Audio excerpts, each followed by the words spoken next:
ನಮಸ್ಕಾರ, ನಾನು ನಿಮ್ಮ ಭೈರಪ್ಪ ಹರೀಶ್ ಕುಮಾರ್. ಎಲ್ರಿಗೂ ನನ್ನ ಯೂಟ್ಯೂಬ್ ಹಾಗೂ ಫೇಸ್ಬುಕ್ ಚಾನಲ್ಗೆ ಸ್ವಾಗತ. ಸ್ನೇಹಿತರೆ, ಇಡೀ ಕರ್ನಾಟಕವೇ ತಲೆ ತಗ್ಗಿಸಬೇಕಾದಂಥ ಒಂದು ಪ್ರಕರಣ. ದಶಕಗಳು ಕಳೆದರೂ ಕೂಡ ಈ ಪ್ರಕರಣಕ್ಕೆ ಒಂದು ಅಂತ್ಯವೇ ಸಿಗಲಿಲ್ಲ, ನ್ಯಾಯವೂ ಸಿಗಲಿಲ್ಲ. ಈ ರೀತಿಯಾದಂಥ ಒಂದು ಪ್ರಕರಣವನ್ನು ರಾಜಕಾರಣಿಗಳು ರಾಜಕೀಯ ಮಾಡಲಿಕ್ಕೆ ಬಳಸ್ಕೊಂಡ್ರು. ಒಂದಷ್ಟು ಜನ ಬೇರೆ ಬೇರೆ ರೀತಿಯಾಗಿ ಬಳಸ್ಕೊಂಡ್ರು. ಒಂದಷ್ಟು ಜನ ಎಡಪಂಥೀಯ ಅಂದರು, ಒಂದಷ್ಟು ಜನ ಬಲಪಂಥೀಯ ಅಂದರು, ನಡುಪಂಥೀಯ, ಎಲ್ಲರಿಗೂ ಒಂದಷ್ಟು ವಿವಾದ ಆಗೋಗಿತ್ತು. ಕೆಲವರು ಆರೋಪಿಗಳ ಪರ ನಿಂತಿದ್ದಾರೆ, ಕೆಲವರು ಆರೋಪಿಗಳ ವಿರುದ್ಧ ನಿಂತಿದ್ದಾರೆ. ಆದರೆ ಸತ್ಯ ಯಾವುದು? ನಿಜವಾದ ಆರೋಪಿಗಳು ಯಾರು? ಇದರಿಂದ ಹೊರಬರಬೇಕಾದಂಥ ಒಂದಷ್ಟು ನೈಜ ಚಿತ್ರಣಗಳನ್ನು ಇನ್ನಿಯ ತನಕ ಹೊರತರಲಿಕ್ಕಾಗಲಿಲ್ಲ. ನಮ್ಮ ರಾಜಕೀಯ ವ್ಯವಸ್ಥೆ, ನಮ್ಮ ಕಾನೂನಿನ ವ್ಯವಸ್ಥೆ ಮೇಲೆ ಕರ್ನಾಟಕ ಜನರಿಗೆ, ಇಡೀ ರಾಜ್ಯದ ಜನರಿಗೆ ಅನುಮಾನ ಹುಟ್ಟಿಸುವಂಥ ಪ್ರಕರಣವಾಗಿ ಬಿಡ್ತು. ಸ್ನೇಹಿತರೆ, ಹೌದು, ನೀವು ಯಾವುದನ್ನು ಊಹೆ ಮಾಡ್ತಾ ಇದ್ದೀರೋ ಅದೇ ಪ್ರಕರಣ ಬಗ್ಗೆ ನಾನು ಮಾತಾಡ್ತಾ ಇದ್ದೀನಿ. ಧರ್ಮಸ್ಥಳದ ಸೌಜನ್ಯಾಳ ಅತ್ಯಾಚಾರ ಹಾಗೂ ಕೊಲೆ ಪ್ರಕರಣ.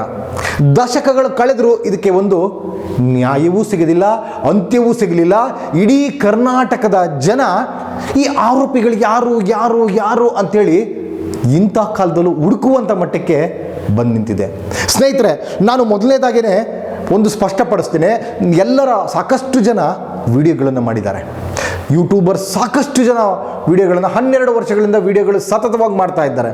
ಆದರೆ ಎಲ್ಲರ ರೀತಿಯಲ್ಲಿ ನಾನು ಇಂಥವರೇ ಆರೋಪಿಗಳು, ಇವರೇ ಮಾಡಿದ್ದಾರೆ, ಇವ್ರ ಮಗ ಮಾಡಿದ್ದಾನೆ, ಅಥವಾ ಇವ್ರ ತಮ್ಮ ಮಾಡಿದ್ದಾನೆ, ಅಥವಾ ಇವ್ರ ಅನುಯಾಯಿಗಳು ಮಾಡಿದ್ದಾರೆ, ಇವರೇ ಇದರ ಹಿಂದೆ ಇರುವಂಥ ಆರೋಪಿಗಳು ಅಂಥೇಳಿ ನಾನು ಆರೋಪ ಮಾಡಲಾರೆ.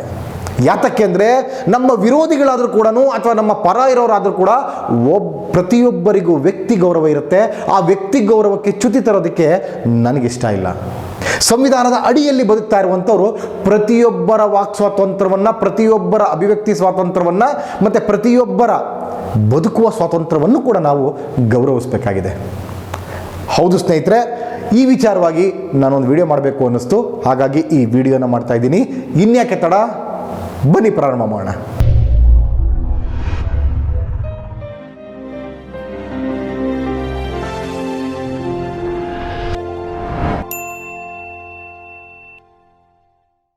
ಮೊದಲನೇದಾಗಿ ನಾನು ಸ್ಪಷ್ಟಪಡಿಸಿದ್ದೇನು ಅಂತಂದರೆ, ವೀರೇಂದ್ರ ಹೆಗ್ಗಡೆ ಆಗ್ಬೋದು, ಅವ್ರ ಕುಟುಂಬ ಆಗ್ಬೋದು, ಮತ್ತೊಬ್ಬರ ವಿರುದ್ಧ ನಾನು ಕ್ಷುಲ್ಲಕ ಆರೋಪಗಳನ್ನು ಮಾಡೋದಿಲ್ಲ ಅಂತ ಮುಂಚೆನೇ ಹೇಳಿದೆ. ಅದೇ ರೀತಿ ನಡ್ಕೊತೀನಿ. ಸ್ನೇಹಿತರೆ, ನಾನಿವತ್ತು ಈ ವಿಡಿಯೋ ಮಾಡ್ತಾ ಇರೋದೇನು ಅಂತಂದರೆ, ಸಾಕಷ್ಟು ಜನ ಅಧ್ಯಯನ ಮಾಡಿದ್ದಾರೆ, ಎಳಿಯಾಗಿ ಬಿಡಿಸಿ ಹೇಳಿದ್ದಾರೆ. ಹೋರಾಟಗಾರರು ಒಂದಷ್ಟು ಈ ಪ್ರಕರಣದ ಬಗ್ಗೆ ಎಳಿಯಾಗಿ ಬಿಡಿಸಿ ಹೇಳಿದ್ದಾರೆ. ಪುನಃ ನಾನು ಅದೇ ವಿಡಿಯೋ ಮಾಡಿ ಅದೇ ನಿಮ್ಮ ತಲೆ ಕೊರೆಯೋದಕ್ಕೆ ನನಗೆ ಇಷ್ಟ ಇಲ್ಲ. ನಾನು ಈ ವಿಡಿಯೋದಲ್ಲಿ ನಿಮ್ಗೆ ಏನು ಹೇಳಲಿಕ್ಕೆ ಬಂದಿದ್ದೀನಿ ಅಂತಂದರೆ, ಪ್ರಶ್ನೆ ಕೇಳೋದಕ್ಕೆ ಬಂದಿದ್ದೀನಿ ಅಂತಂದರೆ, ಸಾಮಾನ್ಯ ಜನರ ತಲೆಯಲ್ಲಿ ಇರುವಂಥ ಪ್ರಶ್ನೆಗಳನ್ನ ನಾನು ತೊಗೊಂಬಂದಿದ್ದೀನಿ. ಅಧ್ಯಯನ ಮಾಡಿಲ್ಲಪ್ಪ, ನಾನು ಅದ್ರ ಬಗ್ಗೆ ತೀರ ಆಳಕ್ಕೆ ಹೋಗಿಲ್ಲ. ಆದರೆ ಸಾಮಾನ್ಯ ಜನರಲ್ಲಿ ಒಂದು ಪ್ರಶ್ನೆಗಳು ಉಟ್ಕೊಳ್ತಲ್ಲ, ಆ ಪ್ರಶ್ನೆಗಳನ್ನು ನಾನು ವೀರೇಂದ್ರ ಹೆಗ್ಗಡೆ ಅವರ ಮುಂದೆ ನೇರವಾಗಿ ಇಡಲಿಕ್ಕೆ ಈ ವಿಡಿಯೋ ಮಾಡ್ತಾ ಇದ್ದೀನಿ ಅಷ್ಟೇ. ನಾನು ಟೆಕ್ನಿಕಲಿ ಮತ್ತು ಆ ಥರ ಇದು ಅದು ಅಂಥೇಳಿ ನಾನು ಟ್ಯಾಕಲ್ ಮಾಡಲಿಕ್ಕೆ ಹೋಗೋದಿಲ್ಲ. ಅಥವಾ ನೀವೇ ಆರೋಪಿಗಳು, ಅಥವಾ ನಿಮ್ಮ ಮೇಲೆ ಆರೋಪ ಬರ್ತಾ ಇದೆ ಅಂಥೇಳಿ ಕ್ಷುಲ್ಲಕ ಆರೋಪ ಮಾಡೋಕ್ಕೆ ಹೋಗ್ತಲ್ಲ. ಅಥವಾ ನನ್ನ ವಿಡಿಯೋ ನೋಡಿ ಪಾಪ ವೀರೇಂದ್ರ ಹೆಗ್ಗಡೆ ಅವ್ರ ತಂಡ ಹೋಗಿ ಕೋರ್ಟ್ಗೆ ಹೋಗಿ ಸ್ಟೇ ತೊಗೊಂಬರುವ ಥರದಲ್ಲೂ ನಾನು ವಿಡಿಯೋ ಮಾಡೋದಿಲ್ಲ. ಯಾಕಂದರೆ ಯಾರ ಗೌರವಕ್ಕೂ ಚ್ಯುತಿ ಥರದಲ್ಲೂ ನಾನು ಮಾತಾಡೋದಿಲ್ಲ. ಸಿಂಪಲಾಗಿ ಹೇಳ್ತಾ ಇದ್ದೀನಿ, ಜನರ ಮನಸ್ಸಿನಲ್ಲಿರುವಂಥ ಪ್ರಶ್ನೆಗಳನ್ನು ನನ್ನ ಮೂಲಕ ವೀರೇಂದ್ರ ಹೆಗ್ಗಡೆ ಅವ್ರಿಗೆ ನೇರವಾಗಿ ಇಡ್ತಾ ಇದ್ದೀನಿ. ವೀರೇಂದ್ರ ಹೆಗ್ಗಡೆ ಅವ್ರು ಈ ಪ್ರಶ್ನೆಗಳಿಗೆ ಉತ್ತರ ಕೊಟ್ಟರೆ ಸಾಕು ಅಂತೇಳಿ ನಾನು ಭಾವಿಸ್ತಾ ಇದ್ದೀನಿ. ಮತ್ತಿನ್ನೊಂದು ಸ್ನೇಹಿತರೆ, ಧರ್ಮಸ್ಥಳದ ಪರಮಭಕ್ತ ನಾನು. ನಿಮ್ಮೆಲ್ರಿಗೂ ಗೊತ್ತಿರ್ಬೋದು, ಪ್ರತಿ ತಿಂಗಳು ಧರ್ಮಸ್ಥಳಕ್ಕೆ ಭೇಟಿ ಕೊಡ್ತೇನೆ ನಾನು. ಒಮ್ಮೊಮ್ಮೆ ತಿಂಗಳಿಗೆ 2 ಬಾರಿ ಕೂಡ ಭೇಟಿ ಕೊಡ್ತೀನಿ. ಸಾಕಷ್ಟು ಜನ ನಮ್ಮಲ್ಲೇ ಜೊತೆಲಿರುವಂಥ ಒಂದಷ್ಟು ಪ್ರಗತಿಪರರು ಹೇಳ್ತಾ ಇರ್ತಾರೆ, ಏನು 2 ಸಲ ಹೋಗ್ತೀಯಾ, ಏನು ಈ ಥರ ಹೋಗ್ತಾನೆ ಇರ್ತೀಯ ಅಂತ ಕೇಳ್ತಾರೆ. ಅದು ನನ್ನ ಭಕ್ತಿ. ಆದರೆ ಯಾರೂ ಕೂಡ ಇದುವರೆಗೂ ವಿರೋಧಿಸಿಲ್ಲ. ನೀನು ಯಾಕೆ ಹೋಗ್ತಾ ಇದೆಯಾ, ಸುಮ್ಮನೆ ಯಾರು ಅನ್ಕೊತಾರೆ, ವಿರೋಧಿಸ್ತಾರೆ. ಮತ್ತೊಂದು ಯಾರೂ ಕೂಡ, ನಾನು ಪ್ರಗತಿಪರ ಒಡನಾಡಿಯಾಗಿ ಜೊತೆಲಿ ಕೆಲಸ ಮಾಡ್ತಾ ಇದ್ದೀನಿ, ಯಾರೂ ಕೂಡ ಇದುವರೆಗೂ ನನ್ನ ಪ್ರಶ್ನೆ ಮಾಡಲಿಲ್ಲ. ಅದು ನಮ್ಮ ಸ್ವಾತಂತ್ರ್ಯ. ನೋಡಿ, ಸ್ವಾತಂತ್ರ್ಯ ಇದೆಯಲ್ಲ, ವ್ಯಕ್ತಿ ಸ್ವಾತಂತ್ರ್ಯ ಇದೆಯಲ್ಲ, ಎಲ್ಲ ವಿಚಾರದಲ್ಲೂ ಇರಬೇಕು. ನಮ್ಮ ಜೊತೆ ಇರುವಂಥವ್ರು ಎಲ್ಲವನ್ನು ಕೂಡ ಸಹಿಸ್ಕೊಬೇಕು. ಯಾಕಂದರೆ ಅವ್ರವ್ರ ವೈಯಕ್ತಿಕ. ಸೊ ಹಾಗಾಗಿ ನನ್ನ ಯಾರೂ ಪ್ರಶ್ನೆ ಮಾಡಿಲ್ಲ. ಸ್ನೇಹಿತರೆ, ನಿಮ್ಮ ಗಮನಕ್ಕೆ ತರುವಂಥದ್ದು ಏನು ಅಂತಂದರೆ, ಈ ಆರೋಪಗಳು ಬರ್ತಾ ಇದ್ದಾವಲ್ಲ, ಸೌಜನ್ಯ ಅತ್ಯಾಚಾರ ಮತ್ತು ಕೊಲೆಯ ಪ್ರಕರಣದಲ್ಲಿ ಒಂದಷ್ಟು ಕ್ಲಿಷ್ಟಕರವಾದಂಥ ಒಂದಷ್ಟು ಪ್ರಶ್ನೆಗಳು ಹುಟ್ಟಿದ್ದಾವೆ. ಮೊದಲನೇ ಪ್ರಶ್ನೆ ಏನು ಅಂತಂದರೆ, ವೀರೇಂದ್ರ ಹೆಗ್ಗಡೆಯವರ ತಮ್ಮನ ಮಗ ಆ ಸಂದರ್ಭದಲ್ಲಿ ಧರ್ಮಸ್ಥಳದಲ್ಲಿ ಇದ್ದರು ಅನ್ನುವಂಥದ್ದು ಒಂದು ಪ್ರಮುಖ ಆರೋಪ. ಯಾತಕ್ಕೆ ಅನ್ನೋದು ಗೊತ್ತಿಲ್ಲ, ಈ ಆರೋಪಗಳನ್ನು ಮಾಡ್ತಾ ಇದ್ದಾರೆ. ಈ ಆರೋಪದ ಮೇಲೆಯೇ ಈ ಪ್ರಕರಣವನ್ನು ನಿಲ್ಲಿಸ್ತಾ ಇರೋ ರೀತಿ ಕಾಣ್ತಾ ಇದೆ. ಹಾಗಾಗಿ ಪಾಸ್ಪೋರ್ಟ್ನಲ್ಲಿ ಯಾವ ರೀತಿ ಸೀಲ್ ಇದೆ, ನಿಮ್ಮ ಕುಟುಂಬ ಹೇಳ್ತಾ ಇರುವಂಥದ್ದು ಆ ಸಂದರ್ಭದಲ್ಲಿ ನನ್ನ ಮಗ ಇಲ್ಲಿರಲಿಲ್ಲ ಅಂಥೇಳಿ, ಇದನ್ನು ತಾವೊಂದು ಪ್ರೆಸ್ ಮೀಟನ್ನು ಮಾಡಿ, ಧರ್ಮಸ್ಥಳದ ದೇವಸ್ಥಾನದ ಮುಂದೆಗೆ ಒಂದು ಪ್ರೆಸ್ ಮೀಟನ್ನು ಮಾಡಿ ಬಹಿರಂಗವಾಗಿ ನನ್ನ ಮಗ ಈ ಸಂದರ್ಭದಲ್ಲಿ ಇಲ್ಲಿರಲಿಲ್ಲ ನೋಡಿ, ಸುಳ್ಳು ಆರೋಪ ಮಾಡ್ತಾ ಇದ್ದಾರೆ ಅಂಥೇಳಿ ನೀವು ಯಾತಕ್ಕೆ ಒಂದು ಪ್ರೆಸ್ ಮೀಟನ್ನು ಮಾಡಬಾರ್ದು ಅನ್ನುವಂಥದ್ದು ನನ್ನ ಮೊದಲನೇ ಪ್ರಶ್ನೆ. ವೀರೇಂದ್ರ ಹೆಗ್ಗಡೆ ಅವರೇ, ನಂತರ ನನ್ನ ಎರಡನೇ ಪ್ರಶ್ನೆ, ಎಲ್ಲೋ ಕೂತಿದ್ದಂಥ, ಬೆಂಗಳೂರಿನಲ್ಲಿ ಕೂತಿರುವಂಥ ನಾನು, ಮೈಸೂರಿನಲ್ಲಿ ಕೂತಿರುವಂಥ ಒಂದಷ್ಟು ಜನ, ಧಾರವಾಡದಲ್ಲಿ ಮತ್ತು ಬೀದರಲ್ಲಿ, ಯಾವ್ಯಾವ ಗಡಿ ಭಾಗದಲ್ಲಿ, ಇಡೀ ರಾಜ್ಯದಲ್ಲಿ ಕೂತಿರುವಂಥ ಒಂದಷ್ಟು ಜನ ಸೌಜನ್ಯ ಪ್ರಕರಣವನ್ನು ತನ್ನ ಮನೆಯ ಕುಟುಂಬಸ್ಥರ ಪ್ರಕರಣ ಅನ್ನುವ ರೀತಿಯಲ್ಲಿ ಪ್ರತಿಕ್ರಿಯಿಸ್ತಾ ಇದ್ದಾರೆ, ಹೋರಾಟವನ್ನು ಮಾಡ್ತಾ ಇದ್ದಾರೆ. ಆದರೆ ಇಡೀ ಧರ್ಮಸ್ಥಳಕ್ಕೆ ಧರ್ಮಾಧಿಕಾರಿ ಅಂತ ಹೇಳ್ಕೊಂಡಂಥ ನೀವು, ಇಡೀ ಧರ್ಮಸ್ಥಳದ ಜವಾಬ್ದಾರಿ ನಿಮ್ಮ ಮೇಲಿದೆ. ಹಾಗಾಗಿ ಬೇರೆ ಇಡೀ ರಾಜ್ಯದಲ್ಲಿರುವಂಥ ಜನರ ಕಳಕಳಿ ನಿಮಗೆ ಯಾಕಿಲ್ಲ? ಅದರಲ್ಲೂ ಹೆಚ್ಚಾಗಿ ನಿಮಗೆ ಆ ಕಳಕಳಿ ಇರಬೇಕಾಗಿತ್ತು. ಯಾತಕ್ಕೆ ನಿಮ್ಗೆ ಆ ಕಳಕಳಿ ಇಲ್ಲ? ನನ್ನ ಗ್ರಾಮದ ಒಂದು ಹೆಣ್ಣು ಮಗಳಿಗೆ ಅತ್ಯಾಚಾರ ಆಗಿ ಕೊಲೆಯಾಗಿದೆ, ಈ ಕೊಲೆಗೆ ನ್ಯಾಯ ಒದಗಿಸಬೇಕು, ಈ ಕೊಲೆಗೆ ಆರೋಪಿಗಳು ಯಾರು ಅಂತ ಗೊತ್ತಾಗಬೇಕು ಅಂತೇಳಿ ನೀವು ಯಾಕೆ ಒತ್ತಾಯಿಸ್ತಾ ಇಲ್ಲ? ಹೋರಾಟದ ಮುಂದಾಳತ್ವವನ್ನು ನೀವೇ ಯಾಕೆ ವಹಿಸ್ತಾ ಇಲ್ಲ ಅನ್ನುವಂಥದ್ದು ನನ್ನ ಪ್ರಶ್ನೆ. ಯಾಕೆ ನೀವೇ ವಹಿಸ್ಬೋದಲ್ಲ? ಎಲ್ಲೋ ಕೂತಿರುವಂಥ ಹರೀಶು, ಎಲ್ಲೋ ಕೂತಿರುವಂಥ ಮತ್ತೊಬ್ಬರು ಇನ್ನೊಬ್ರು ವಹಿಸೋದು ಬೇಕಾಗಿಲ್ಲ. ವೀರೇಂದ್ರ ಹೆಗ್ಗಡೆಯವರೇ ಆ ಹೆಣ್ಣು ಮಗಳಿಗೆ ನ್ಯಾಯ ಕೊಡಿಸೋಕ್ಕೆ ಬೀದಿಗೆ ಯಾಕೆ ಇಳಿಬಾರ್ದು ಅನ್ನುವಂಥದ್ದು ಸಾಮಾನ್ಯ ಜನರಲ್ಲಿರುವಂಥ ಪ್ರಶ್ನೆ. ಹಾಗಾಗಿ ನೀವು ಹೋರಾಟಕ್ಕೆ ಇಳಿಬೇಕು, ಅದನ್ನು ಒತ್ತಾಯಿಸಬೇಕು ಅನ್ನುವಂಥದ್ದು ನಮ್ಮ ಒತ್ತಾಯವೂ ಕೂಡ. ಮತ್ತು ಇದನ್ನು ಯಾತಕ್ಕೆ ನೀವು ಮಾಡ್ತಾ ಇಲ್ಲ ಅನ್ನುವಂಥದ್ದು ಒಂದು ಉತ್ತರ ಬೇಕು ನಮಗೆ. ಮತ್ತು ಇನ್ನೊಂದಷ್ಟು ಬಹಳ ಗೊಂದಲಕರ ವಿಚಾರ ಅಂತಂದರೆ, ಈ ಪ್ರಕರಣದಲ್ಲಿ ಆರೋಪಿ ಅಂತೇಳಿ ಬಂಧಿತನಾಗಿದ್ದ ಸಂತೋಷ್ ರಾವ್ ಏನಿದ್ದಾನೆ, ಸಂತೋಷ್ ರಾವ್ ಆರೋಪಿ ಅಲ್ಲ. ಮೊದಲನೇದಾಗಿ ನೀವು ಎಲ್ಲರೂ ಹೇಳ್ತಾರೆ, ಈ ಪ್ರಕರಣಕ್ಕೆ ಸಂಬಂಧಿಸಿದ ಮೊದಲನೇದಾಗಿ CBI ತನಿಖೆ ಮಾಡಿ ಅಂತೇಳಿ ರಾಜ್ಯ ಸರ್ಕಾರಕ್ಕೆ ಪತ್ರ ಬರೆದವನೇ ನಾನು. ಖಂಡಿತ ನಿಮ್ಮ ಬಗ್ಗೆ ಪ್ರಶಂಸೆ ವ್ಯಕ್ತಪಡಿಸ್ತೀನಿ ನಾನು, ನೀವು ಬರೆದಿದ್ದೀರಿ, ಇಲ್ಲ ಅಂತ ಹೇಳಲಿಲ್ಲ.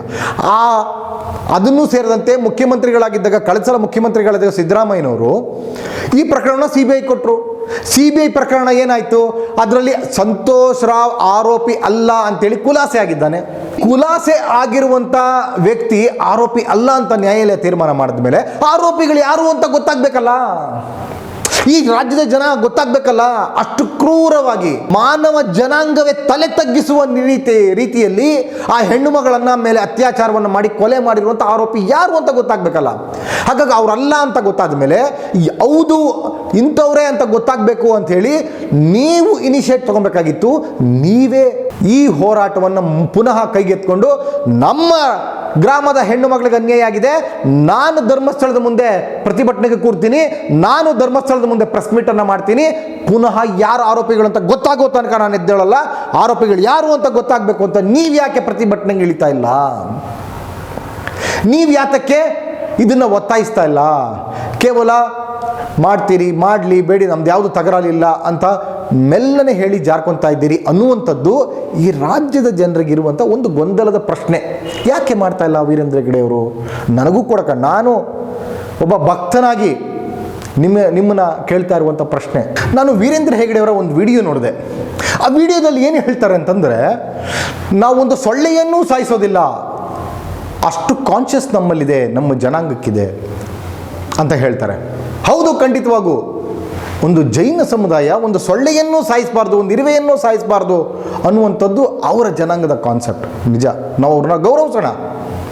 ಆದರೆ ಇದೇ ಜನಾಂಗದ ಮುಖ್ಯಸ್ಥರಾಗಿರುವಂಥ ಧರ್ಮಸ್ಥಳದ ಮುಖ್ಯಸ್ಥರು ಒಂದು ಭೀಕರ ಕೊಲೆಯಾಗುತ್ತೆ, ಇಡೀ ರಾಜ್ಯದಲ್ಲಿ ಇಡೀ ದೇಶ ಬೆಚ್ಚಿ ಬೀಳೋ ಥರದಲ್ಲಿ ಭೀಕರ ಕೊಲೆ ಆಗುವ ಅತ್ಯಾಚಾರ ಆಗುತ್ತೆ. ಇಂಥ ಅತ್ಯಾಚಾರ ಕೊಲೆ ಪ್ರಕರಣಕ್ಕೆ ನಿಮ್ಮದೇ ನೆಲದಲ್ಲಿ ನಿಮ್ಮದೇ ಆಡಳಿತ ಇರುವಂಥ ಜಾಗದಲ್ಲಿ ಆದಾಗ ಯಾತಕ್ಕೆ ವೀರೇಂದ್ರ ಹೆಗ್ಗಡೆಯವರು ಸೋಲೆತ್ತದೆ ಸುಮ್ಮನೆ ಇದ್ದಾರೆ ಇಲ್ಲಿಯ ತನಕ? ನಮಗಂತೂ ಅರ್ಥ ಆಗ್ತಾ ಇಲ್ಲ. ನಾವು ಭಕ್ತರಾದವರು ನಾವೇ ಹೊರಗಡೆ ನಿಂತ್ಕೊಂಡು ಯಾರು ಅಂತ ಗೊತ್ತಾಗಬೇಕು ಅಂತೇಳಿ ಒತ್ತಾಯ ಮಾಡ್ತಾ ಇರುವಾಗ ಅಲ್ಲಿರುವಂಥ ತಾವು ಯಾಕೆ ಒತ್ತಾಯ ಮಾಡಬಾರ್ದಾಗಿತ್ತು ಅನ್ನೋ ಒಂದು ಸಾಮಾನ್ಯ ಜನರಲ್ಲಿರುವಂಥ ಪ್ರಶ್ನೆಗಳು. ನಾನು ಮತ್ತೊಂದು ವಿಡಿಯೋನ ನೋಡಿದೆ ನೋಡಿ. ಧರ್ಮಸ್ಥಳ ಕ್ಷೇತ್ರದ ಹೆಸರನ್ನು ಹಾಳು ಮಾಡಲಿಕ್ಕೆ ಕೆಲವರು ಈ ರೀತಿಯಾದ ಕ್ಷುಲ್ಲಕ ಆರೋಪ ಮಾಡ್ತಾ ಇದ್ದಾರೆ ಅನ್ನುವಂಥ ಹೇಳಿಕೆಯನ್ನು ಕೊಟ್ಟರು. ನನಗೆ ಅರ್ಥ ಆಗಲಿಲ್ಲ ಈ ರೀತಿಯಾದ ಹೇಳಿಕೆ ಯಾಕೆ ಕೊಟ್ಟರು ಅಂತೇಳಿ. ನೋಡಿ ಸ್ನೇಹಿತರೆ, ಒಂದು ದೇವಸ್ಥಾನ ಇರುತ್ತೆ. ಆ ದೇವಸ್ಥಾನದಲ್ಲಿ ನಮ್ಮೂರಲ್ಲಿ ಒಂದು ದೇವಸ್ಥಾನ ಇರುತ್ತೆ ಅಂತ ತಿಳ್ಕೊಳ್ಳೋಣ. ಆ ದೇವಸ್ಥಾನದಲ್ಲಿ ಒಬ್ಬ ಪೂಜಾರಿ ಇಟ್ಟಿರ್ತೀವಿ. ಆ ಪೂಜಾರಿ ಏನು ಮಾಡ್ತಾನೆ, ಉಳ್ಳವ್ರಿಗೆ ಒಂದು ರೀತಿ ಪೂಜೆ ಮಾಡಿಕೊಡ್ತಾನೆ, ಇಲ್ದವ್ರಿಗೆ ಒಂದು ರೀತಿ ಪೂಜೆ ಮಾಡಿಕೊಡ್ತಾನೆ. ಆ ರೀತಿಯಾಗಿ ಮಿಸ್ಬಿಹೇವ್ ಮಾಡ್ತಾ ಇರ್ತಾನೆ, ಸರಿಯಾಗಿ ಕೆಲಸ ಮಾಡ್ತಾ ಇರಲ್ಲ, ಸರಿಯಾಗಿ ಪೂಜೆ ಮಾಡ್ತಾ ಇರಲ್ಲ, ಹಣ ಮಾತ್ರ ನೋಡ್ತಾ ಇರ್ತಾನೆ. ಅಂಥವನಿಗೆ ಊರಿನ ಜನ ಏನಂತ ಆರೋಪ ಮಾಡಬೇಕು? ದೇವ್ರು ಸರಿಯಿಲ್ಲ ಅಂತ ಆರೋಪ ಮಾಡಬೇಕಾ ಅಥವಾ ಪೂಜಾರಿ ಸರಿಯಿಲ್ಲ ಅಂತ ಆರೋಪ ಮಾಡಬೇಕಾ? ಖಂಡಿತ ಪೂಜಾರಿ ಸರಿಯಿಲ್ಲ ಅಂತ ಆರೋಪ ಮಾಡಬೇಕು. ದೇವ್ರಿಗೂ ಇದಕ್ಕೂ ಸಂಬಂಧವೇ ಇಲ್ಲ. ಇದೇ ರೀತಿಯಲ್ಲಿ ಇವತ್ತೊಂದಷ್ಟು ಜನ ಯಾವ್ಯಾವ ರೀತಿಯ ಅನುಮಾನ ವ್ಯಕ್ತಪಡಿಸಿ ವೀರೇಂದ್ರ ಹೆಗ್ಗಡೆ ಅವ್ರ ಕುಟುಂಬದ ಮೇಲೆ ಆರೋಪ ಮಾಡ್ತಾ ಇದ್ರೆ, ಅದು ಹೇಗೆ ಧರ್ಮಸ್ಥಳವನ್ನು ಆರೋಪ ಮಾಡ್ದಂಗೆ, ಅದು ಹೇಗೆ ದೇವರನ್ನು ಪ್ರಶ್ನೆ ಮಾಡ್ದಂಗೆ ಅಂತೇಳಿ ನನಗಂತೂ ಅರ್ಥ ಆಗಲಿಲ್ಲ. ಯಾತಕ್ಕೆ ಈ ರೀತಿಯ ಸ್ಟೇಟ್ಮೆಂಟನ್ನು ಕೊಟ್ಟರು ಅಂತ ಹೇಳಿ. ಮತ್ತೆ ಇದೇ ವೃತ್ತಿ ಮಾಡ್ಕೊಂಡು ಹೋಗ್ತಾ ಇದ್ದಾರೆ. ಅರೆ ಪ್ರಕರಣ ಏನಾಗಿದೆ? ಈ ರೀತಿ ಜವಾಬ್ದಾರಿ ಇರುವಂಥ ವ್ಯಕ್ತಿ ವೀರೇಂದ್ರ ಹೆಗ್ಗಡೆ ಅವರು ಸಾಮಾನ್ಯ ವ್ಯಕ್ತಿ ಅಲ್ಲ. ಅವ್ರ ಬಗ್ಗೆ ನನಗೆ ಗೌರವ ಇದೆ. ವೀರೇಂದ್ರ ಹೆಗ್ಗಡೆ ಅವರು ಸಾಮಾನ್ಯ ವ್ಯಕ್ತಿ ಅಲ್ಲ, ಜನಪ್ರತಿನಿಧಿ ಕೂಡ. ಪ್ರಶ್ನೆ ಮಾಡೋದಕ್ಕೆ ಅವರು ಅರ್ಹರು, ಪಾಳೆಗಾರರಲ್ಲ. ಅವರು ಜನಪ್ರತಿನಿಧಿ, ರಾಜ್ಯಸಭಾ ಸದಸ್ಯರು. ನಾವೆಲ್ಲ ಪ್ರಶ್ನೆ ಮಾಡಬೇಕು. ಈ ರೀತಿಯಾಗಿ ಅವ್ರನ್ನ ಪ್ರಶ್ನೆ ಮಾಡ್ತಾ ಇದ್ರೆ ದೇವಸ್ಥಾನದ ಕಡೆಗೆ ಅರೆ ಯಾರಾದರೂ ಒಬ್ಬರು ಮಹೇಶ್ ಶೆಟ್ಟಿ ತಿಮರೋಡಿ, ಗಿರೀಶ್ ಪಟ್ಟಣ, ಮುನೀರ್ ಕಾಟಿಪಾಳ್ಯ, ಒಂದಷ್ಟು ನಮ್ಮ ನವೀನ್ ಸುರುಂಜೆ, ಈ ರೀತಿಯವರು ಪ್ರಶ್ನೆ ಮಾಡಿದ ತಕ್ಷಣವೇ ಅದು ಹೇಗೆ ದೇವರನ್ನು ಪ್ರಶ್ನೆ ಮಾಡ್ದಂಗಾಗುತ್ತೆ ಅಂತೇಳಿ ವೀರೇಂದ್ರ ಹೆಗ್ಗಡೆ ಅವರು ಹೇಳಬೇಕು. ಮತ್ತು ಇದನ್ನು ನೋಡ್ತಾ ಇರೋ ಜನ ಹೇಳಬೇಕು, ಯಾತಕ್ಕೆ ಈ ರೀತಿಯಾಗಿ ನಿಮ್ಮನ್ನು ಪ್ರಶ್ನೆ ಮಾಡಿದ ತಕ್ಷಣವೇ ನೀವು ದೇವರನ್ನು ದೇವರನ್ನು ಬೈತಾ ಇದ್ದಾರೆ ನೋಡಿ, ತಪ್ಪಲ್ವೇ? ಅರೆ ಪ್ರಶ್ನೆ ಮಾಡ್ತಾ ಇರುವಂಥದ್ದು ವೀರೇಂದ್ರ ಹೆಗ್ಗಡೆ ಅವರನ್ನ. ವೀರೇಂದ್ರ ಹೆಗ್ಗಡೆ ಅವರು ಉತ್ತರ ಕೊಡ್ಲಿ ಅಂತ ಬಯಸ್ತಾ ಇರೋದು ಅಷ್ಟೇ. ದೇವರನ್ನ ಯಾಕೆ ನೋಡಿ. ಈಗ ಈ ಹೋರಾಟವನ್ನು ಪ್ರಾರಂಭ ದಿನಗಳಿಂದ ತಗೊಳ್ಳೋಣ. ಮುನೀರ್ ಕಾಟಿಪಾಳ್ಯ ಜೊತೆಯಿಂದ ಮುನೀರ್ ಕಾಟಿಪಾಳ್ಯ ಅವರು ಪ್ರಾರಂಭ ಮಾಡಿದ್ರು, ಒಂದು ಚಲೋ ಮಾಡಿದ್ರು, ಬೆಳ್ತಂಗಡಿ ಚಲೋ ಮಾಡಿದ್ರು, ದೊಡ್ಡ ಕ್ರಾಂತಿಯನ್ನು ಮಾಡಿದ್ರು. ಜನವಾದಿ ಮಹಿಳಾ ಸಂಘಟನೆಯಿಂದ ಹಿಡಿದು ನಮ್ಮ ನರಸಿಂಹಮೂರ್ತಿ ದೊಡ್ಡಿಪಾಳ್ಯ ಅವರಿಂದ ಹಿಡಿದು ಮತ್ತು ನಮ್ಮ ನವೀನ್ ಸುರುಂಜೆ ಮತ್ತು ಇತ್ತೀಚೆಗೆ ಬಂದಂಥ ಏನು ಮಹೇಶ್ ಶೆಟ್ಟಿ ತಿಮರೋಡಿ ಅವರಾಗ್ಬೋದು, ಮತ್ತು ಗಿರೀಶ್ ಪಟ್ಟಣ ಅವರಾಗ್ಬೋದು, ಮತ್ತು ಸಾಕಷ್ಟು ಜನ, ಮತ್ತು ವಿಡಿಯೋ ಮಾಡಿದಂಥ ಸಮೀರ್ ಆಗ್ಬೋದು, ಇಷ್ಟು ಎಲ್ಲರೂ ಸೇರಿದಂತೆ ಯಾರಾದರೂ ಒಬ್ಬೇ ಒಬ್ಬರು ಧರ್ಮಸ್ಥಳದ ಬಗ್ಗೆ ಕೆಟ್ಟದಾಗಿ ಮಾತಾಡಿದಾರಾ, ಮಂಜುನಾಥನ ಬಗ್ಗೆ ಕೆಟ್ಟದಾಗಿ ಮಾತಾಡಿದಾರಾ ಹೇಳಿ ನೋಡೋಣ. ಜನರಿಗೆ ಯಾಕೆ ಹಾದಿ ತಪ್ಪಿಸ್ತಾ ಇದ್ದೀರಿ? ಜನರನ್ನ ಯಾಕೆ ಬಕ್ರಗಳು ಮಾಡ್ತಾ ಇದ್ದೀರಿ? ದೇವಸ್ಥಾನವನ್ನು ಯಾರೂ ಬೈತಾ ಇಲ್ಲ, ದೇವಸ್ಥಾನವನ್ನು ಯಾರೂ ಪ್ರಶ್ನೆ ಮಾಡ್ತಾ ಇಲ್ಲ. ಆ ರೀತಿ ಪ್ರಶ್ನೆ ಮಾಡುವಂಥ ದುರುದ್ದೇಶವೂ ನಮ್ದಿಲ್ಲ. ಕರ್ನಾಟಕದ ಹೆಮ್ಮೆ ಧರ್ಮಸ್ಥಳ. ಧರ್ಮಸ್ಥಳ ಈ ನಾಡಿನ ಹೆಮ್ಮೆ, ಒಂದು ಶ್ರದ್ಧಾ ಕೇಂದ್ರ. ಈ ರೀತಿಯಾದಂಥ ಭಾವನೆಗಳು ಪ್ರತಿಯೊಬ್ಬ ಕನ್ನಡಿಗನಲ್ಲೂ ಇದೆ, ಕರ್ನಾಟಕದ ನಿವಾಸಿ ಪ್ರತಿಯೊಬ್ಬನ ಮನಸ್ಸಿನಲ್ಲೂ ಇದೆ. ಆದರೆ ನೀವೇನು ಮಾಡ್ತಾ ಇದ್ದೀರಿ ಅಂತಂದರೆ, ಒಬ್ಬ ಯಾವುದೋ ವ್ಯಕ್ತಿಯನ್ನು ಪ್ರಶ್ನೆ ಮಾಡಿದ ತಕ್ಷಣ ದೇವರನ್ನು ಪ್ರಶ್ನೆ ಮಾಡ್ತಾ ಇದ್ದಾರೆ, ದೇವಸ್ಥಾನವನ್ನು ಮಲಿನ ಮಾಡ್ತಾ ಇದ್ದಾರೆ, ಮಂಜುನಾಥನನ್ನು ಮಲಿನ ಮಾಡ್ತಾ ಇದ್ದಾರೆ, ಆ ಹೆಸರನ್ನು ಹಾಳು ಮಾಡಬೇಕು ಅಂತೇಳಿ ಮಾಡ್ತಾ ಇದ್ದಾರೆ ಅಂತಂತೀರಿ. ಅದು ಹೇಗೆ? ಇದಕ್ಕೆ ನೀವು ಉತ್ತರವನ್ನು ಕೊಡಬೇಕು.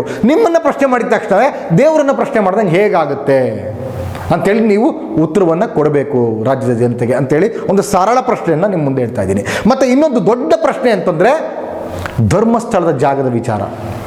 ನಾವೆಲ್ಲರೂ ಕೂಡ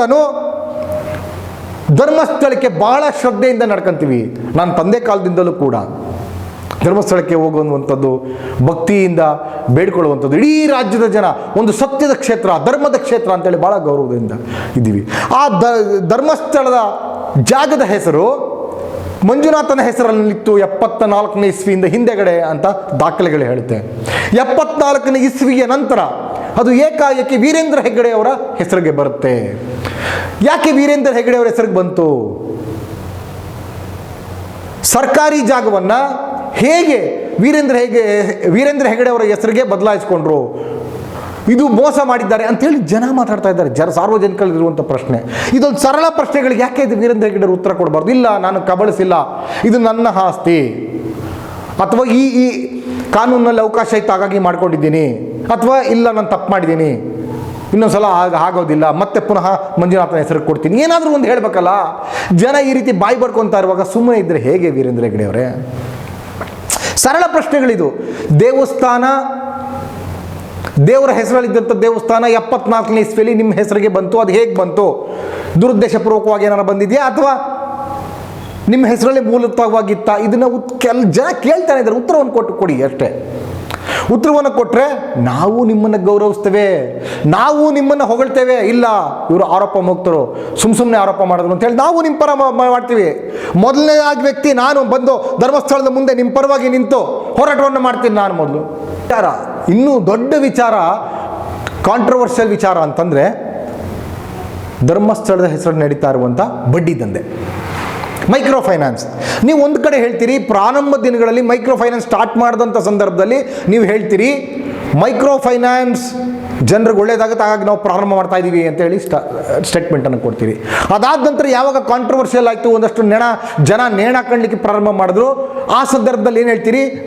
ಇಲ್ಲ, ನಾವು ಕೇವಲ ಗ್ರಾಮೀಣಾಭಿವೃದ್ಧಿ ಸಂಘ ಅಷ್ಟೇ ನಮ್ಮದು, ನಾವು ದುಡ್ಡು ಕೊಡ್ತಾ ಇಲ್ಲ, ಬೇರೆಯವರು ದುಡ್ಡು ಕೊಡ್ತಾ ಇದ್ದಾರೆ, ನಾವು ಮಧ್ಯಸ್ಥಿಕೆ ಮೀಡಿಯೇಟರ್ ಕೆಲಸ ಮಾಡ್ತಾ ಇದ್ದೀವಿ ಅಷ್ಟೇ. ನಾವು ಅವ್ರು ಕೊಡ್ತಾರೆ, ಅವ್ರು ಇಸ್ಕೊತಾರೆ, ನಾವು ಮಧ್ಯದಲ್ಲಿ ಇದ್ದೀವಿ, ಮೀಡಿಯೇಟರ್ ಕೆಲಸ ಮಾಡ್ತಾ ಇದ್ದೀವಿ, ಸ್ವಲ್ಪ ಕಮಿಷನ್ ತೊಗೊತೀವಿ ಅಂತ ಹೇಳ್ತಾ ಇದ್ದೀರಿ.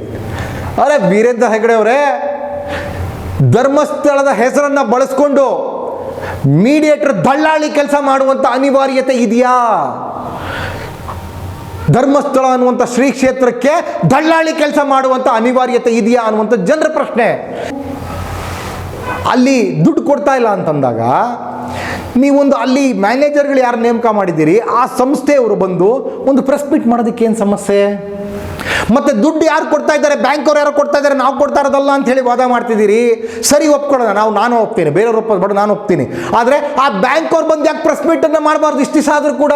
ಅರೆ ಧರ್ಮಸ್ಥಳದ ಸಂಘ ಯಾವುದು ದುಡ್ಡು ಕೊಡ್ತಾ ಇಲ್ಲ, ದುಡ್ಡು ಕೊಡ್ತಾ ಇರೋದು ನಾವು, ದುಡ್ಡು ಕೊಡ್ತಾ ಇರೋದು ನಾವು ಅಂತ ಬ್ಯಾಂಕ್ಗಳು ಯಾಕೆ ಬಂದು ಮುಂದೆ ಹೇಳ್ತಾ ಇಲ್ಲ? ನಿಮ್ಮ ಗ್ರಾಮೀಣಾಭಿವೃದ್ಧಿ ಸಂಘದ ಮ್ಯಾನೇಜರ್ಗಳು ಯಾಕೆ ಪ್ರೆಸ್ ಮೀಟ್ ಮಾಡ್ತಾ ಇಲ್ಲ, ನಾವು ಕೊಡ್ತಾ ಇಲ್ಲ ದುಡ್ಡು ಅಂತೇಳಿ ಅಧಿಕೃತವಾಗಿ ದಾಖಲು ಮಾಡಿ, ಮತ್ತೆ ನೋಡಿ ನಮ್ಮದು ಇಷ್ಟಿಷ್ಟಿದೆ ಇಷ್ಟಿಷ್ಟಿಲ್ಲ ಅಂತೇಳಿ ಬಹಿರಂಗಪಡಿಸಿ ಪೂರ್ತಿ ಇದು ಮಾಡಿದಾಗ ನಿಮ್ಮ ಮೇಲೆ ನಂಬಿಕೆ ಬರುತ್ತೆ, ನಂಬಿಕೆಗಳು ಹುಟ್ಕೊಂತ. ಯಾತಕ್ಕೆ ಅಂತಂದರೆ ನಾನು ಕೂಡ ಲಕ್ಷಾಂತರ ರೂಪಾಯಿ ದೇಣಿಗೆಯನ್ನು ಕೊಟ್ಟಿದ್ದೀನಿ, ದಾಖಲೆ ತೋರಿಸಲಾ? ನಾನು ನಿಮ್ಮ ಕ್ಷೇತ್ರಕ್ಕೆ ದೇಣಿಗೆಗಳನ್ನು ಕೊಟ್ಟಿದ್ದೇನೆ, ದಾಖಲೆಗಳನ್ನು ನಿಮ್ಮ ಮುಂದೆ ಇಡ್ತೇನೆ. ಇದು ನಿಮ್ಮದೇ ಅಲ್ವೇ? ಒಂದಿದೆ, ಇಲ್ಲಿ ಕೆಳಗಡೆ ಸಾವಿರಾರಿದ್ದಾವೆ. ವೀರೇಂದ್ರ ಹೆಗಡೆ ಅನ್ನ ಸಂತರ್ಪಣಾ ರಸೀದಿ. ಸ್ನೇಹಿತರೆ, ನಾನು ನೋಡಿ ದೇವಸ್ಥಾನಗಳಿಗೆ ಹೋದರೆ ಯಾವುದು ಮಂಗಳಾರತಿ ತಟ್ಟೆಗೆ ನಾನು ದುಡ್ಡು ಹಾಕೋದಿಲ್ಲ, ಹುಂಡಿಗೂ ದುಡ್ಡು ಹಾಕೋದಿಲ್ಲ. ಆದರೆ ನಾನು ಒಂದಷ್ಟು ಜನ ಅನ್ನದಾನಕ್ಕೆ ಏನಾದರೂ ದುಡ್ಡು ಕೊಟ್ಟರೆ ನೇರವಾಗಿ ಭಗವಂತನಿಗೆ ತೃಪ್ತಿ ಆಗುತ್ತೆ ಅನ್ನುವಂಥ ಭಾವನೆ ನನ್ನದು. ಹಾಗಾಗಿ ನನ್ನ ಹೆಸರಲ್ಲಿ ಒಂದಷ್ಟು ನಾನು ದುಡ್ದಿದ್ದ ಹಣದಲ್ಲಿ ಒಂದಷ್ಟು ಅನ್ನದಾನ ಮಾಡುವಂಥದ್ದು ಅಭ್ಯಾಸವನ್ನು ಮಾಡ್ಕೊಂಡ್ಬಂದಿದ್ದೀನಿ. ಹಾಗಾಗಿ ಪ್ರತಿ ಬಾರಿ ಶ್ರೀ ಕ್ಷೇತ್ರಕ್ಕೆ ಹೋದಾಗ ನಾನು ಅನ್ನದಾನಕ್ಕೆ ಅಂಥೇಳಿ ದುಡ್ಡು ಕೊಡ್ತಾ ಇದ್ದೆ. ನೋಡಿ, ಕಾಣಿಸ್ತಾ ಇರ್ಬೋದು, ಇದೇ ರಸೀದಿ ಅಲ್ವೇ ವೀರೇಂದ್ರ ಹೆಗಡೆ ಅವರೇ? ನೋಡಿ, 5,000 ರೂಪಾಯಿ ಕೆಲವನ್ನ ಎತ್ಕೊಂಡಿದ್ದೀನಿ. 5,000 ರೂಪಾಯಿ ಇತ್ತೀಚೆಗೆ ಬಂದಂಥದ್ದೇ. 5,000 ರೂಪಾಯಿ, 10,000 ರೂಪಾಯಿ, 5,000 ರೂಪಾಯಿ, 5,000, 10,000, ಈ ರೀತಿ ನನ್ನ ಮುಂದೆ ಸಾಕಷ್ಟು ಬಿದ್ದಿದ್ದಾವೆ. ಇಲ್ಲಿ ಯಾರಾದರೂ ಬೇಕಾದರೂ ಪ್ರಶ್ನೆ ಮಾಡೋರು, ನನ್ನ ಪ್ರಶ್ನೆ ಮಾಡೋರು ಬಂದರೂ ನೋಡ್ಬೋದು. ಒಟ್ಟಾರೆ 2002ನೇ ಇಸ್ವಿಯಿಂದ ನನ್ನ ಹತ್ರ ಇರುವಂಥ ಚೀಟಿಗಳು ಲೆಕ್ಕ ಹಾಕದೆ ಬ್ಲೈಂಡಾಗಿ ಸುಮ್ಮನೆ ನೋಡೋಣ ಅಂತೇಳಿ 2002ರಿಂದ 2025 ಇಸ್ವಿ ತನಕ ನಾನು ಕೊಟ್ಟಿರುವ ಧರ್ಮಸ್ಥಳಕ್ಕೆ ದೇಣಿಗೆ ಬಂದು 11,80,000 ರೂಪಾಯಿಗಳು ನನಗೆ ಸಿಕ್ಕಿರುವಂಥ ಚೀಟಿಗಳ ಪ್ರಕಾರ. ಹಾಗಾಗಿ ನನ್ನ ಹಣವನ್ನು, ನಾನು ದುಡಿದಂಥ ಹಣವನ್ನು ಧರ್ಮಸ್ಥಳಕ್ಕೆ ಕೊಟ್ಟಿದ್ದೀನಿ. ಹಾಗಾಗಿ ಆ ದೇವಸ್ಥಾನದ ಆಗುಹೋಗುಗಳ ಬಗ್ಗೆ ಪ್ರಶ್ನೆ ಮಾಡಲಿಕ್ಕೆ ನನಗೆ ಅಧಿಕಾರ ಇದೆ. ನನ್ನಂಥ ಸಾವಿರಾರು ಜನಕ್ಕೆ, ಲಕ್ಷಾಂತರ ಜನಕ್ಕೂ ಅಧಿಕಾರ ಇದೆ. ಇವತ್ತು ಈ ರೀತಿಯಾದಂಥ ದೇಣಿಗೆ ಹಣವನ್ನು ಕೊಟ್ಟರಲ್ಲ, ಎಲ್ಲೋಯ್ತು ಅಂತ ಹೇಳಿ ಕೇಳುವಂಥ, ಲೆಕ್ಕಾಚಾರ ಕೇಳುವಂಥ ಕೆಲಸವನ್ನು ಎಲ್ಲರೂ ಕೂಡ ಇವತ್ತು ಮಾಡ್ತಾ ಇದ್ದಾರೆ. ಈ ಥರ ದೇಣಿಗೆಗಳನ್ನು ಕೊಟ್ಟಿದ್ದೇನೆ ನಾನು. ಹಾಗಾಗಿ ಧರ್ಮಸ್ಥಳದ ಅಭಿವೃದ್ಧಿ ಆಗಬೇಕು ಮತ್ತು ಧರ್ಮಸ್ಥಳದಲ್ಲಿ ಒಂದಷ್ಟು ಅನ್ನದಾನ ನಡಿಬೇಕು ಅನ್ನುವಂಥ ದೃಷ್ಟಿಯಲ್ಲಿ ನಾನು ಕೊಟ್ಟಿರುವಂಥ ದೇಣಿಗೆ. ಸ್ನೇಹಿತರೆ, ಹಾಗಾಗಿ ಇವತ್ತು ಆ ಶ್ರೀ ಕ್ಷೇತ್ರ ಏನಿದೆ, ಯಾವುದೋ ಒಂದು ವ್ಯಕ್ತಿಯಲ್ಲಿ ಇವತ್ತು ವೀರೇಂದ್ರ ಹೆಗಡೆ ಇರ್ತಾರೆ, ಇವತ್ತು ಅವ್ರ ಕುಟುಂಬ ಇರುತ್ತೆ, ನಾಳೆ ಹೋಗುತ್ತೆ. ತಲೆ ತಲಾಂತರ ನಂತರ ಮುಂದಿನ ಪೀಳಿಗೆ ನಂತರ ಆ ಶ್ರೀ ಕ್ಷೇತ್ರ ಕರ್ನಾಟಕದ ಹೆಮ್ಮೆಯಾಗಿ ಹೀಗೆ ಉಳಿಬೇಕು. ಹಂಗಂತಂದ್ರೆ ಸಾರ್ವಜನಿಕರ ಆಸ್ತಿಯಾಗಿರಬೇಕು. ಇದು ಸಾರ್ವಜನಿಕರ ಸೊತ್ತು ಸಾರ್ವಜನಿಕರ ಕೈಯಲ್ಲಿರಬೇಕು ಅಂತ ಬಯಸ್ತಾ ಇದ್ದಾರೆ. ಈ ರೀತಿಯಾದಂಥ ಪ್ರಶ್ನೆಗಳನ್ನ ಸಾಮಾನ್ಯ ಜನ ಎತ್ತಾ ಇದ್ದಾರೆ. ಹಾಗಾಗಿ ವೀರೇಂದ್ರ ಹೆಗ್ಗಡೆ ಅವರು ಹೌದು ಇದು ಇಲ್ಲಿ ನಿಂತು, ಅಥವಾ ನಾನು ಈ ಥರ ಮಾಡಿಕೊಂಡೆ, ಅಥವಾ ನಾನು ತಪ್ಪು ಮಾಡಿದ್ದೀನಿ, ಅಥವಾ ನಾನು ಸರಿ ಮಾಡಿದ್ದೀನಿ, ತಪ್ಪು ಸಾಮಾನ್ಯವಾಗಿ ಎಲ್ಲರೂ ಮಾಡ್ತಾರೆ, ಅದನ್ನು ಒಪ್ಕೊಬೇಕು. ಅಥವಾ ನಿಮ್ಮ ಕುಟುಂಬದೇ ಆಗಿದ್ದರೆ ಅದನ್ನು ಸ್ಪಷ್ಟಪಡಿಸಿ ಅಷ್ಟೇ ಕೇಳ್ತಾ ಇರುವಂಥದ್ದು. ಈ ರೀತಿಯಾದಂಥ ಒಂದಷ್ಟು ಗೊಂದಲ ಇರುವಂಥ ವಿಚಾರಗಳನ್ನ ನೀವು ಬಂದು ಮಾತಾಡಬೇಕು. ನಮ್ಮೆಲ್ಲರಿಗೂ ಧರ್ಮಸ್ಥಳ ಶ್ರೀ ಕ್ಷೇತ್ರದ ಬಗ್ಗೆ ಭಾಳ ಗೌರವ ಇದೆ. ಆ ಗೌರವವನ್ನು ಎತ್ತಿಡಿಯುವಂಥ ಕೆಲಸವನ್ನು ಯಾವಾಗ ನೀವು ಮಾಡಬೇಕಾಗಿರೋದು ಯಾವ ರೀತಿ ಅಂತಂದರೆ, ಈ ರೀತಿ ನಮ್ಮ ಪ್ರಶ್ನೆಗಳಿಗೆ ಉತ್ತರವನ್ನು ಕೊಡಬೇಕು. ನಾನು ಈ ರೀತಿ ಪ್ರಶ್ನೆ ಮಾಡಿದ ತಕ್ಷಣವೇ ಈ ವಿಡಿಯೋ ಹೋಗಿ ಸ್ಟೇ ತರೋದಲ್ಲ. ಮತ್ತು ಯಾರೇ ಹೋರಾಟ ಮಾಡಿದ್ರು ಕೂಡ ನೀವು ಯಾತಕ್ಕೆ ಹೋಗಿ ಸ್ಟೇಯನ್ನು ತರ್ತೀರಿ ಅಂತೇಳಿ ನನಗೆ ಅರ್ಥ ಆಗ್ತಾ ಇಲ್ಲ. ಯಾತಕ್ಕೆ ಈ ಪ್ರಕರಣಕ್ಕೆ ಸ್ಟೇ ಕೊಡಿ ಅಂತ ಕೇಳ್ತೀರಿ ಗೊತ್ತಾಗ್ತಾ ಇಲ್ಲ. ಒಂದು ಕೇಳ್ಬೋದು, ನನ್ನ ಬಗ್ಗೆ ಅಪಪ್ರಚಾರ ಮಾಡದಂತೆ ಒಂದು ನಿರ್ದೇಶನ ಕೊಡಿ ಅಂತ ಕೇಳ್ಬೋದು ನೀವು. ಆದರೆ ಈ ಪ್ರಕರಣ ಸೌಜನ್ಯ ಪ್ರಕರಣ ಹೋರಾಟವೇ ಮಾಡಬಾರ್ದು ಅಂತೇಳಿ ಯಾತಕ್ಕೆ ಸ್ಟೇ ತರ್ತೀರಿ? ಜನರಿಗೆ ಅನುಮಾನ ಹುಟ್ಟೋದಿಲ್ವೇ? ಇದಕ್ಕೂ ಇವ್ರಿಗೆ ಏನು ಸಂಬಂಧ? ಸೌಜನ್ಯ ವಿಚಾರವಾಗಿ ಪ್ರಶ್ನೆ ಮಾಡಿದ ತಕ್ಷಣವೇ ಇವರು ಕೋರ್ಟ್ಗೆ ಹೋಗಿ ಸ್ಟೇ ತರ್ತಾರಲ್ಲ, ಯಾತಕ್ಕೋಸ್ಕರ ತರ್ತಾರೆ ಅಂತೇಳಿ ಜನರ ಮನಸ್ಸು ಅನುಮಾನ ಬರೋದಿಲ್ವೇ? ಮತ್ತೆ ಅದ್ರ ವಿಚಾರವಾಗಿ ಯಾರಾದರೂ ವಿಡಿಯೋ ಮಾಡಿದ್ರೆ ಆ ವಿಡಿಯೋಗೂ ಕೂಡ ಸ್ಟೇ ತೊಗೊಂಬರ್ತೀರಿ ಅಂತಂದರೆ ಯಾತಕ್ಕೋಸ್ಕರ ತರ್ತೀರಿ? ಇದು ಪ್ರಶ್ನೆಗಳಿಗೆ ನಾನು ಉತ್ತರವನ್ನು ಕೊಡ್ತೀನಿ. ನಾನು ಎಲ್ಲೂ ಕೂಡ ಸೌಜನ್ಯ ಪ್ರಕರಣದಲ್ಲಿ ಇಂಥವರೇ ಆರೋಪಿ, ಇಂಥವ್ರ ಹೆಸರಿದೆ ಅಂತ ಹೇಳಲ್ಲ. ಮತ್ತು ನಿಮ್ಮ ಕುಟುಂಬದ ಹೆಸರಿಗೆ ಚ್ಯುತಿ ಬರೋ ಥರದಲ್ಲಿ ನಾನು ಮಾತಾಡೋಲ್ಲ. ಖಂಡಿತವಾಗೂ ನೀವಿಲ್ಲ ಅಂತಲೇ ಅಂದ್ಕೊಡೋಣ. ನೀವಿಲ್ಲ, ನಾವೆಲ್ಲ ಹಂಗೆ ನಂಬಿದ್ದೀವಿ, ನೀವಿಲ್ಲ ಅಂತಲೇ ನಂಬಿದ್ದೀರಿ. ಆದರೆ ಅದನ್ನು ಜನರ ಮುಂದೆ ಸ್ಪಷ್ಟಪಡಿಸಿ, ನಮ್ಮ ಗೌರವ ನಮ್ಮ ನಂಬಿಕೆಗಳನ್ನು ಇನ್ನೂ ಹೆಚ್ಚುವಂತೆ ಮಾಡಿ.